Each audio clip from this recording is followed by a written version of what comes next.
Yeah, thank you. So moving on now, and we are running a bit behind time, so this next introduction is more of a thank you for being patient. Also, we've got Rogan Sturrock, is the National Account Manager for Grad Connection, working with clients to maximize their exposure to potential graduates and interns via digital marketing channels. Grad Connection is Australia's largest graduate jobs website, working with over 350 Australia's largest employers who recruit across a variety of industries.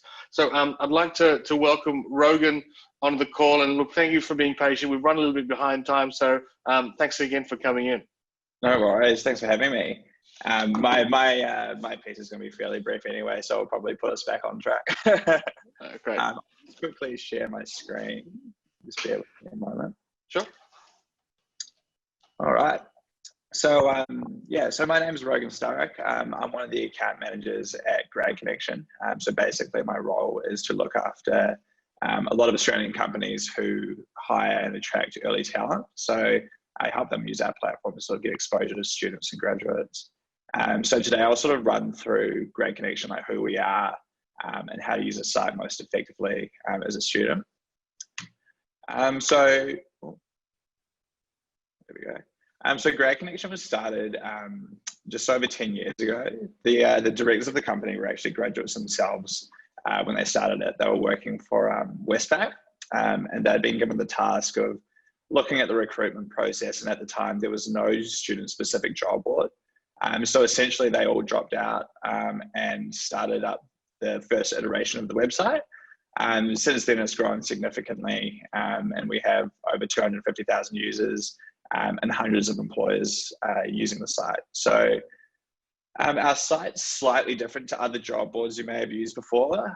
It's been designed with the students and grads in mind specifically. So today we'll kind of run through how the site works and those differences for you. So just before we do, we offer a number of different types of roles on the site, so all sort of aimed at students.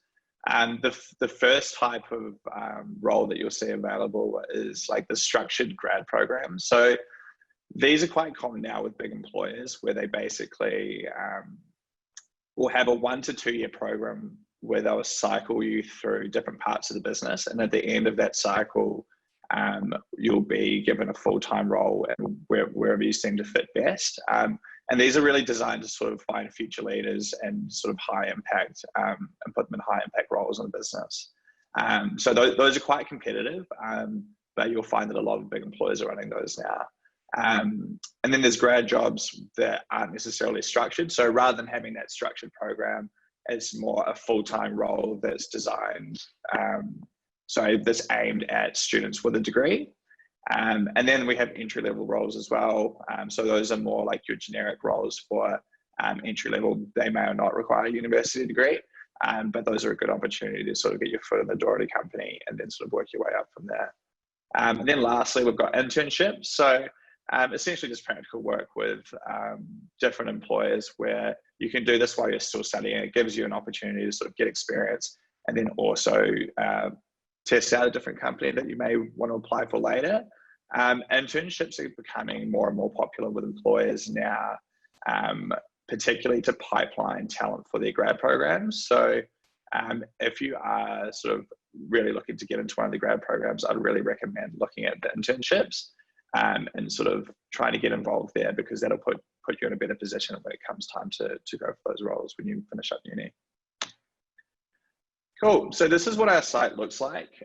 So in terms of how we use the site, the search function is slightly different from like Seek, for example. So we use drop-down menus. So for the first one, you'll see here, select job type. So that's essentially what we just talked about. So whether it be grad role, internship, or anything like that. And then in the second drop-down menu, rather than typing in a specific role that you're looking for, you just put in your degree type. So the example here has obviously got electrical engineering. And then once you click search, that's going to return a list of different employers who are looking to hire electrical engineers. So the reason it's designed like this is basically to show you all the different opportunities that are available to you. So for example, I did business and commerce at university. So without sort of thinking about it, I was like, well, I guess I'll go work at a bank.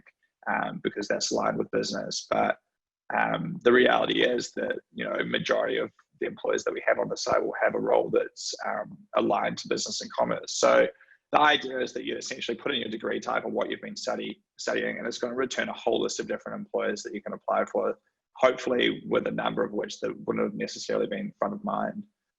So that's kind of how the search function works. And then once those results return, it's not just going to be specific jobs, it's going to be just the employer profiles. So essentially from there, you'll click on the employer. So here for this example, we've got Seek, and it will give a breakdown of that company. So this is particularly useful if you've put in, electrical engineering and it's come up with a different company that you're familiar with. You can jump in and see, what they do, what their grad program's like. Often there'll be videos or interviews with current grads or past grads. So a lot of information on all different companies there. So particularly if you're not 100% sure of what you're looking to do yet, you can go and put in what you're studying and then start flicking through a bunch of different employers. So with these profiles, these will be up year round. So regardless of whether the employer is actually hiring at the time, the profiles will still be there. So you can see here on the Seek one, there's actually no roles currently that are currently open, but you can still run through and have a look at the profile. And then the other thing that you can do as well is create an account with us. So when you create an account, you'll pop in like a bunch of different details, where you're studying, what you're studying, your degree type, graduation year. And basically what we'll do is send out alerts with any opportunities that come up that are aligned with your details. So let's say that you're an accountant in Melbourne, and then a role comes up for you that's specific to that. Then we'll shoot that through for you, and then you can go through and have a look and then apply from there. Cool. So a couple of key application periods. So with the grad program specifically, and the internships, they have quite obvious peaks and troughs throughout the year. For generic grad roles and entry-level roles, often they'll be throughout the year, but specifically for the grad programs and internships, there's key periods. So the first one being between sort of February and March. It can sort of overflow either side of this, but February and March is key for the first wave of grad programs. So a lot of the big corporates will go out at this time of year, like the big banks and consultants. So often they will advertise a year in advance. So for February 2020 this year, they'll advertise for a 2021 start. So throughout this year, they'll go through all the recruitment process, so all of the interviewing and things like that, because they have quite large intakes. And then by the start of next year, they'll have everyone ready to go. So you do have to be quite proactive in that regard. At the start of the year, we'll often see we're starting to see more internships advertised, but it is more in the latter part of the year. So so the second key period is sort of around August and September. So here we're seeing more people sort of advertise now. It used to be really heavily weighted to the start of the year. Now it's sort of evenly split. So we'll see, a different bunch of employers from the start of the year, but we'll also see now quite a lot of employers topping up their intake from the start of the year.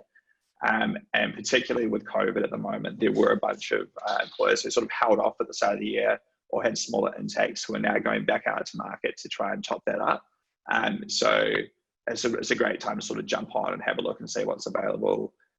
As well, now is a great time for internships. So every year, sort of around the August, September period, a lot of internships will be advertised, and vacation programs for over the summer period as well. Cool. So the recruitment process, we're obviously not as involved with, it's more the attraction side, but just to give you an idea of what's kind of involved after you've put through an application with us, there's a few different areas that you'll go through. So the online application, psychometric testing, which essentially will go through and see what kind of cultural fit or what your behaviors are to fit in the company. Video interviewing, which is pretty self-explanatory, and assessment centers. So the assessment centers are essentially where they'll bring in a bunch of different candidates so that they can see how you operate in a team environment and things like that. Obviously now with COVID and stuff, these are all being done online. So video interviewing and then the assessment centers as well. So they essentially are like a group Zoom, kind of like what we're doing now, and then you'll get split out into breakout. So while we're not really involved with that side of it as much, we do have resources on the site that are quite useful. So it's like the jobs guide stuff. So jump on and have a look, because as well as this, there's a lot of other information, but this is just to give you an idea. It'll go through the full recruitment process with you. It'll go through how to write a cover letter, specifically as a student. Often, you know, with the CVs and stuff like that, it's difficult because you won't necessarily have a huge amount of experience. So how to fill that out, and how to have it still be effective for employers when they come through and read it. So it's got every step of the process there that we just sort of ran over. So the cover letter, CV at the start for the application, then through to the assessment centres, how to nail the psychometric testing, and phone interviews and the video interviews as well. So some really good stuff on there. So I really recommend you jump on it and check it out. There's also stuff in there for industry specific. So if you're an accountant, it'll go on and sort of break down the different firms and stuff like that. So a lot of good stuff on there that'll sort of help you sort of figure it out. So yeah, there's just like a brief overview. That's, you know, there's a lot more that we can go into. I think sort of later in the year, we'll look at doing some webinars where we'll be able to go in a bit more detail. But in the meantime, I'd recommend just jumping on, create an account, and then sort of have a look around, and then do a bit of research yourself from there. And best of luck. Fantastic. Thanks so much, Rogan. Really appreciate your time today to come and introduce us to Grad Connection. I think it's quite pertinent that, you know, you have a dedicated site for our postgrads that are looking just to even get a foot in the door. Because you know, obviously the experience is quite varied with our students. So I really appreciate the time, especially now it's week 1 of semester 2. We didn't think it'd be virtual, but it is, and I think this is something we have to deal with. So, but yeah, appreciate your time, and hopefully we'll see you later in semester. Awesome. All right, thanks, Davina. Appreciate it.